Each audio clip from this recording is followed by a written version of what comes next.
સરપંચ ને બધા એવું કહેતા હતા કે દેકારો ઓછો કરો, પણ આ ભાજપની સામે દેકારો કરવો પડે એમ જ છે, તો જ ભેગું થાય એમ છે. વગર દેકારે ભેગું થાય એમ નથી. એ છોકરાઓને ખબર છે કે આની સામે દેકારો કરશું તો જ ફાવશું.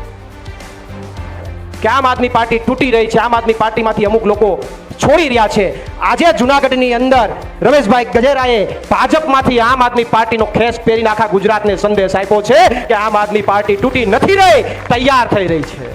મને મીડિયાવાળા પૂછતા હતા કે હવે શું થાય, હવે શું થાય. મેં એને એવું કીધું, રમેશભાઈ કે બસ ઉપડી હોય, ટ્રેન ઉપડી હોય તો થોડીક સ્પીડ પકડે તો ઘણા લોકોને ચક્કર આવે, તો એ એમ કહે કે અમારે ઉતરી જવું છે. તો હવે વર્ષોથી આપણા ભેગા હોય તો કંઈ એમને તો ન કહેવાય કે ચાલુ ટ્રેને ઉતરી જાવ. આપણે બસ ટ્રેન રોકવી પડે, ભાઈ ઉતરી જાવ, કાંઈ વાંધો નહીં.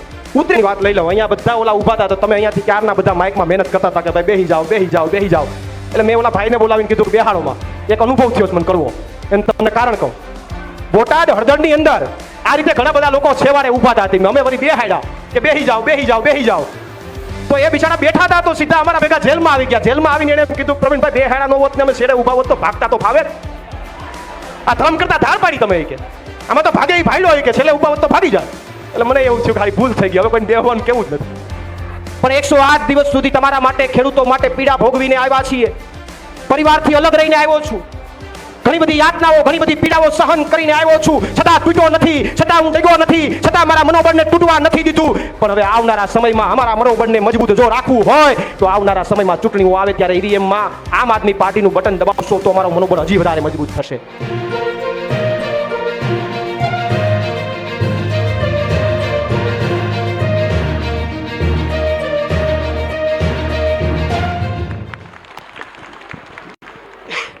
Hello hello hello. બોલો ભારત માતા કી જય. જવાન જય જવાન. આ બાજુથી અવાજ હારો છે. સરપંચ ને બધા એવું કહેતા હતા કે દેકારો ઓછો કરો, પણ આ ભાજપની સામે દેકારો કરવો પડે એમ જ છે, તો જ ભેગું થાય એમ છે. વગર દેકારે ભેગું થાય એમ નથી. એ છોકરાઓને ખબર છે કે આની સામે દેકારો કરશું તો જ ફાવશું. એટલે માખિયાણા ગામની અંદર ઉપસ્થિત મંચસ્થ તમામ મહાનુભાવો, તમામ લોકોના, આમ તો રાજુભાઈએ નામ લઈ લીધા છે એટલે બધાના નામ લેવા માટે સમય એટલા માટે નહીં બગાડું કારણ કે ઘણો લાંબો ટાઈમ થઈ ગયો છે. પણ બંને મારા જેલના સાથીઓ રાજુભાઈ બોરખતરિયા, ભાઈ પિયુષભાઈ પરમાર અને આ વિસ્તારમાં જુનાગઢની અંદર જે કાયમી માટે એક મહિલા હોવા છતાં પણ લડાયક ભૂમિકાની અંદર લડાઈ લડતા એવા રેશમાબેન પટેલ, અમારે પાર્ટીના તમામ મહાનુભાવો, તમામ પદાધિકારીઓ, અને આજે વિશેષ જેમનું સન્માન કરવું પડે એવા આ ગામના તમારા માજી સરપંચ રમેશભાઈ ગજેરા અને એમના ધર્મપત્ની બંને એક વિશાળ સંખ્યા સાથે તમે બધા જ્યારે આમ આદમી પાર્ટી જોઈન્ટ કરવા જઈ રહ્યા છો ત્યારે હું આમ આદમી પાર્ટી વતી તમને બધાને આવકારું છું. અને આ માજી માજી શબ્દ મને હવે બહુ મજા નથી આવતો. હવે માજીમાંથી રાજી કરી દેવાના છે, એ ફાઇનલ વાત છે. એ જૂનો શબ્દ થયો. હવે ત્યારે હું રમેશભાઈ આપને પાર્ટી વતી આવકારું છું અને આપણે બધા સાથે મળી અને આવનારા દિવસોમાં ગુજરાતની જનતા માટે કંઈક સારું કરીએ એ માટે પ્રયત્નો ચોક્કસથી કરતા રહીશું. પણ ખુશીની વાત એ છે કે ભાજપમાં 25 વર્ષ રહ્યા પછી એમણે સ્વીકારી લીધું કે અહીંયા કંઈ સારું કામ નથી થયું અને ભાજપમાંથી આમ આદમી પાર્ટી જોઈન્ટ કરી રહ્યા છે. ગુજરાતમાં સારા સમાચાર છે, મારું માનવું છે. કારણ કે રમેશભાઈ, થોડાક દિવસોથી ચર્ચા ગુજરાતમાં ચાલુ થઈ છે કે આમ આદમી પાર્ટી તૂટી રહી છે. અમુક લોકોએ આમ આદમી પાર્ટીનો સાથ છોડ્યો તો ગુજરાતમાં ચર્ચાઓએ વેગ પકડ્યો છે ન્યૂઝની અંદર કે આમ આદમી પાર્ટી તૂટી રહી છે, આમ આદમી પાર્ટીમાંથી અમુક લોકો છોડી રહ્યા છે. આજે જુનાગઢની અંદર રમેશભાઈ ગજેરાએ ભાજપમાંથી આમ આદમી પાર્ટીનો ખેસ પહેરીને આખા ગુજરાતને સંદેશ આપ્યો છે કે આમ આદમી પાર્ટી તૂટી નથી રહી, તૈયાર થઈ રહી છે, મજબૂત બની રહી છે, તૂટી નથી રહી. ભાજપ વાળા એક રાજીનામું અપાવી ગયા તો સામે ભાજપમાંથી રમેશભાઈ ગજેરા આવીને જગ્યા પૂરી દીધી. એક જ રાશિ, રાશિમાં ફેરફાર નહીં, એક જ રાશિ. પિયુષભાઈ, હા, મને 2 દીથી મીડિયા પાછળ પડ્યું હતું, જગ્યા લ્યો પુરાઈ ગઈ જગ્યા. આમાં થોડી જગ્યા રહે. આમાં તો આ તો રાજકારણ છે, આમાં તો ફટ લઈને પુરાઈ જાય. એટલે હું રમેશભાઈને આવકારું છું પાર્ટીની અંદર, અને ભાજપના હજી પણ બેઠેલા તમામ લોકોને હું કહું છું, જેટલા પણ નિષ્ઠાવાન લોકો એ છે એમને કહું છું કે હજી આવી જાઓ, આપણે બધા સાથે મળીને ગુજરાતના ખેડૂતો માટે પરિવર્તન તરફ આગળ વધીએ. જે ચાલી રહ્યું છે ત્યાં, જે ચર્ચાઓ ચાલી રહી છે, જે વાતો ચાલી રહી છે એને મુબારક. પણ રમેશભાઈ ગજેરા જેવા લોકો પણ હજી ઘણા બધા ભાજપમાં બેઠા છે ને અહીંયાથી આમંત્રણ ને નિમંત્રણ પાઠવું છે કે અહીંયા અમારી ટ્રેન ઊભી છે, આવી જાઓ, પછી આપણે ટ્રેનને સ્પીડ પકડાવી દઈએ. મને મીડિયાવાળા પૂછતા હતા કે હવે શું થાય, હવે શું થાય. મેં એને એવું કીધું રમેશભાઈ કે બસ ઉપડી હોય, ટ્રેન ઉપડી હોય તો થોડીક સ્પીડ પકડે તો ઘણા લોકોને ચક્કર આવે, તો એ એમ કહે કે અમારે ઉતરી જવું છે. તો હવે વર્ષોથી આપણા ભેગા હોય તો કંઈ એમને તો ન કહેવાય કે ચાલુ ટ્રેને ઉતરી જાઓ. આપણે બસ ટ્રેન રોકવી પડે, ભાઈ ઉતરી જાઓ, કાંઈ વાંધો નહીં. ઉતરે તો પછી બીજા 2-5 લોકો ત્યાં સારા માણસો ઊભા હોય તો એને આપણે કહીએ કે આવી જાઓ. તો એમ રમેશભાઈ આજે આવી ગયા. હવે રમેશભાઈ આવી ગયા છે તો હવે ટ્રેનને પાછું અમે સ્ટાર્ટ કરી દેશું ને એ ટ્રેન ગાંધીનગર પહોંચવાની છે, એ ફાઇનલ છે, એ રોકાવાની નથી. કોઈને ઉતરવું હશે તો ઘડીક રોકીને ઉતારી દેવું, બીજા 5 સારા માણસોને ચડાવી દેવું, બાકી ટ્રેન પહોંચવાની છે ગાંધીનગર, એ ફાઇનલ વાત છે. એક મીડિયાવાળાએ મને પ્રશ્ન કર્યો કે તમે ટ્રેન ગાંધીનગર પહોંચાડશો તો આ કોંગ્રેસવાળા જાહે ક્યાં? મેં કીધું એ 2 વ્હીલ લઈને ભલે આવતા, અમારી ના નથી, 2 વ્હીલ લઈને આવો ગાંધીનગર વિધાનસભામાં, અમને કાંઈ વાંધો નથી. પણ અમે તો ટ્રેન લઈને જવાના છે ગાંધીનગર, એ ફાઇનલ વાત છે, એમાં કોઈ બેમત નથી. પણ આજે મને રાજીપો છે કે ગુજરાતની અંદર જે એક નબળો મેસેજ ચાલતો હતો એની અંદર કોઈ પ્રાણ પૂર્યા હોય તો એ મારી જુનાગઢની ધરતીએ પ્રાણ પૂર્યા છે, એનો મને રાજીપો છે સાહેબ.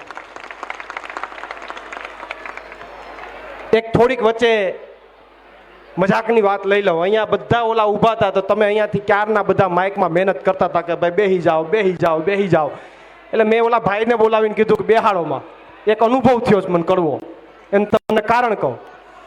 બોટાદ હળદરની અંદર આ રીતે ઘણા બધા લોકો છેવાડે ઊભા હતા, અમે વળી બેહાડ્યા કે બેહી જાઓ, બેહી જાઓ, બેહી જાઓ. તો એ બિચારા બેઠા હતા તો સીધા અમારા ભેગા જેલમાં આવી ગયા. જેલમાં આવીને એને એમ કીધું પ્રવીણભાઈ બેહાડા નો હોત ને અમે શેડે ઊભા હોત તો ભાગતા તો ફાવે. આ ધર્મ કરતા ધાર પાડી તમે કે આમાં તો ભાગે એ ભાઈલો કે છેલ્લે ઊભા હોત તો ભાગી જાય. એટલે મને એવું થયું ખાલી ભૂલ થઈ ગઈ, હવે કોઈને બેહવાનું કેવું જ નથી, ઊભા રહ્યો. પણ મહત્વની વાત એ છે, વિશેષ ચર્ચા ન કરતા હું ટૂંકમાં મારી વાત પૂર્ણ કરી અને મારી વાણીને વિરામ આપીશ કે હવે આવનારા દિવસોમાં આપણે બધાએ સાથે મળીને આ લડાઈને મજબૂત કરવાની છે, આમ આદમી પાર્ટીને જીતાડવાની છે. હું તમને કારણ કહું, આજે બજેટ આવ્યું, વિધાનસભાની અંદર બજેટ આવ્યું, તમે કદાચ જેટલા લોકોએ જોયું હશે અથવા નહીં જોયું હોય તો કાલ ખબર પડી જાય. બજેટની અંદર એક એવી વાત આવી કે ગુજરાતના દરેક વ્યક્તિની માથાદીઠ આવક 3 લાખ રૂપિયા છે. મારે તમને પૂછવું છે, તમારા પરિવારમાં 5 કે 7 સભ્ય હોય તો એક વ્યક્તિની આવક માથાદીઠ 3 લાખ, 5 સભ્ય હોય તો 15 લાખ. વર્ષે 15 લાખની માથાદીઠ આવક તમારા ઘરની છે? 15, એ તો જેટલા સભ્ય એટલું વધે હો, પાછું 15 ન હોય, 7 સભ્ય હોય તો 21 થાય. તો આ માથાદીઠ આવકની મોટી મોટી વાતો કરે કે ભાઈ ગુજરાતમાં એક વ્યક્તિની માથાદીઠ આવક 3 લાખ રૂપિયા. બજેટની અંદર ખેડૂતો માટે કાંઈ નથી. બજેટનું નામ આપ્યું મોટું, 4 લાખ કરોડ. આપણે તો મીંડાઈ ગણતા ગણતા થાકી જાય, ભેગું જ નથી થાય એમ. 4 લાખ કરોડનું બજેટ, એટલા કરોડનું બજેટ દર વર્ષે આવે, વાતો થાય મોટી. આ ગામમાં કઈ મેળ ન હોય, ગામમાં રસ્તા તૂટી જતા હોય, ગામમાં કોઈક માટી ચોરી જતું હોય, ગામમાં કેમિકલનું પાણી આવતું હોય જેતપુરથી. 4 લાખ કરોડનું બજેટ આવે, માત્ર વાતો થાય, વાયદાઓ થાય, નીચે કઈ આવતું નથી. ગામમાં ટાંકી હારી ન હોય, ગામમાં રોડ હારો ન હોય, વિસ્તારની અંદર કાંઈ ન હોય, ઉપર વાતો થાય, નીચે કાંઈ આવતું નથી. 4 લાખ કરોડનું બજેટ લો. એમાં 97 કરોડ તો ગાંડા બાવળને કાઢવાના છે. ગાંડા બાવળ ઉગી ગયા હતી કે 97 કરોડ રૂપિયાનું બજેટ ફાડવું ગાંડા બાવળને કાઢવાનું. એટલે આ વગર બજેટે આપણે આ ભાજપના ગાંડા બાવળ કાઢ નાખવાના છે. 97 કરોડ હું કેમ વાપરવા? વગર બજેટે ઉલાળો ભાજપના ગાંડા બાવળને. આખી જે બજેટની અંદર ઘણી બધી ચર્ચાઓ ઘણું બધું હજી તો એનું વિસ્તૃતીકરણ થશે, એમાં જોઈશું, એમાં અભ્યાસ કરીશું ત્યારે ખ્યાલ આવશે. પણ મોટા ભાગનું બજેટ જે છે એ ફાળવી દે પણ વપરાતું નથી, અને વપરાઈ જાય તો એ આપણા સુધી આવતું નથી, નેતાઓના ખીચામાં જતું રહે છે. ત્યારે આપણે બધાએ સાથે મળી અને ગુજરાતની અંદર એક લડાઈ લડવાની છે, ગુજરાતને મજબૂત બનાવવાનું છે. અને આવનારા સમયની અંદર અહીંયા આમ આદમી પાર્ટીના જે કોઈ પણ વ્યક્તિને આમ આદમી પાર્ટી સિલેક્ટ કરે એને ખોબલે ધોબલે મત આપીને શરૂઆત અત્યારે જ કરી દેવાની છે તાલુકા અને જિલ્લામાંથી. વિધાનસભાની તો પછી વાત કરશું. તાલુકા અને જિલ્લાની અંદર અત્યારથી જ શરૂઆત કરવાની છે, વિસાવદરવાળી કરવાની છે. અને એ કરશો ને, હું તમને એ વાત કહી દઉં, 108 દિવસની જેલ ખેડૂતો માટે હું કાપીને આવ્યો. આ મારી બીજી સભા છે જાહેર. જેલમાંથી આવ્યો પછી આ બીજી સભા છે. 108 દિવસની જેલમાં કેવી મજા આવી, હું થયું, એ હવે સમય વધારે વહી ગયો છે એટલે ચર્ચા કરવાનો વિષય નથી. બાકી તમને મજા આવે, તમારે 108 દી કાપવા ન જવા પડે, એમને ખબર પડી જાત કે જેલમાં હું માથાકૂટ છે. પણ હવે સમય વધી ગયો છે એટલે વિશેષ ચર્ચા નથી કરતો. પણ 108 દિવસ સુધી તમારા માટે, ખેડૂતો માટે પીડા ભોગવીને આવ્યા છીએ. પરિવારથી અલગ રહીને આવ્યો છું, ઘણી બધી યાતનાઓ, ઘણી બધી પીડાઓ સહન કરીને આવ્યો છું, છતાં તૂટ્યો નથી, છતાં હું ડગ્યો નથી, છતાં મારા મનોબળને તૂટવા નથી દીધું. પણ હવે આવનારા સમયમાં અમારા મનોબળને મજબૂત જો રાખવું હોય તો આવનારા સમયમાં ચૂંટણીઓ આવે ત્યારે ઈવીએમમાં આમ આદમી પાર્ટીનું બટન દબાવશો તો અમારું મનોબળ હજી વધારે મજબૂત થશે. તમારા હાથમાં છે અમારા મનોબળને મજબૂત રાખવું કે તોડી નાખવું. અમે આ ભાજપ જેવી તાકાતની સામે પથ્થર બનીને ઊભા છે, શિલા બનીને ઊભા છે, નથી તૂટતા. પણ હજી વધારે અમને મજબૂત બનાવવા કે અમને તોડી નાખવા એ તમારા હાથમાં છે સાહેબ. શું કરવું શું ન કરવું એ તમારા હાથમાં છે. પછી મત ન આપો અને પછી એમ કહો કે આ મારા દીકરા બધા નબળા છે, કોઈ હલતા નથી. પણ તમારે મજબૂત કરવાનું હથિયાર તો તમારી પાસે છે. તો આપ સૌ આવનારી ચૂંટણીઓમાં મજબૂતાઈથી આમ આદમી પાર્ટીને સમર્થન આપો. ફરીથી માનનીય રમેશભાઈ ગજેરા, એમના ધર્મપત્ની, એમની સાથે આવેલી તમામ ટીમને હું બંને હાથ ખુલ્લા રાખીને આમ આદમી પાર્ટીમાં આવકારું છું. અને આવનારા સમયમાં આપણે સાથે મળી અને આ વિસ્તારની અંદર આમ આદમી પાર્ટીને વધારે મજબૂત બનાવીશું. એટલી જ અપેક્ષા સાથે મારી વાણીને વિરામ આપું છું. બોલો ભારત માતા કી જય.